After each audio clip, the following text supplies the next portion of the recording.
Hi, I'm Chuck Colson with this week's 2-Minute Warning. In his play, The Centerville Ghost, Oscar Wilde wrote, "We English have really everything in common with America nowadays, except, of course, language." Well, what was true back in 1887 is regrettably even more true today. Trevor Phillips, the head of the UK's Equality and Human Rights Commission, told an audience at a debate that the law stops at the door of the temple. He was referring to a British controversy that's all too familiar to Americans: efforts to make religious charities and individuals comply with laws barring discrimination against homosexuals. According to Phillips, once you start to provide public services, you have to go with public law. In essence, he's saying that once you leave the temple's door, the church's door, you've got to leave your faith behind.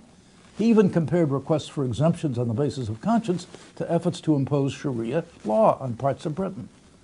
Now, what's really ironic here is that the British human rights chief would require British Christians to make that choice. In a piece in the UK Guardian, David Landrum wrote that what goes by the name of human rights is, in reality, an industry that exists as a totalizing creed for a secularist human agenda. Right. This industry clearly favors some minorities over others. Landrum points to the report put out by the Phillips Commission. It states that an employer may legitimately refuse to accommodate an individual's religious beliefs where such accommodation would involve discrimination on the basis of other protected characteristics. Like I said, it's not just the UK. The same kind of human rights hierarchy is taking shape in the US, as I've been telling you for over a year. The irony is that the entire idea of human rights, universal human rights, is the product of Christianity.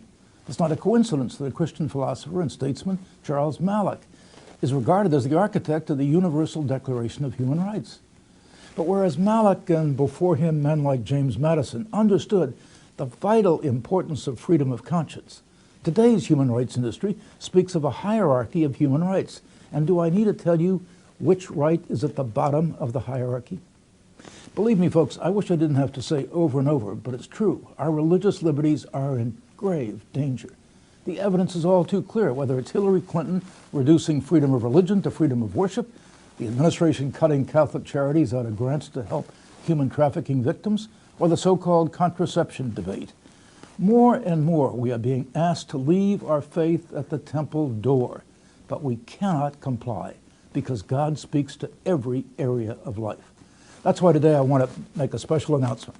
On April 28th, in homes and churches across the country, thousands of citizens will gather to watch Breaking the Spiral of Silence, a DVD featuring the likes of Robert George and Eric Metaxas and Bishop Harry Jackson and myself, many more.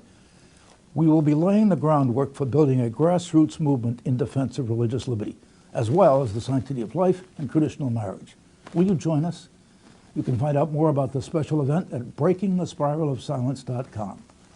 Folks, let's vow together. We will never leave our faith at the temple door. I'm Chuck Colson. That's this week's 2-Minute Warning.